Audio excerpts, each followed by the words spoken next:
حضرت ابو ہریرہ رضی اللہ تعالیٰ عنہ روایت کرتے ہیں کہ ایک شخص نے عرض کیا، یا رسول اللہ، فلانی عورت کے بارے میں یہ مشہور ہے کہ وہ کثرت سے روزہ، نماز اور صدقہ و خیرات کرنے والی ہے، لیکن اپنے پڑوسی کو اپنی زبان سے تکلیف دیتی ہے،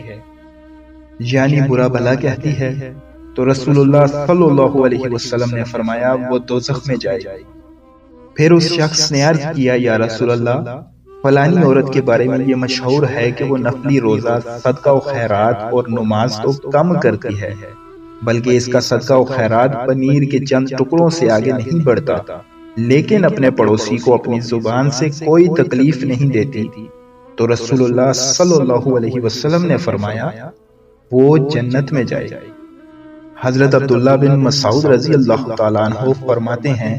کہ ایک شخص نے دریافت کیا، یا رسول اللہ، مجھے کیسے معلوم ہو کہ میں نے یہ کام اچھا کیا ہے اور یہ کام برا کیا ہے؟ تو رسول اللہ صلی اللہ علیہ وسلم نے ارشاد فرمایا، جب تم اپنے پڑوسیوں کو یہ کہتے ہوئے سنو کہ تم نے اچھا کیا تو یقیناً تم نے اچھا کیا، اور جب تم اپنے پڑوسیوں کو یہ کہتے ہوئے سنو کہ تم نے برا کیا تو یقیناً تم نے برا کیا۔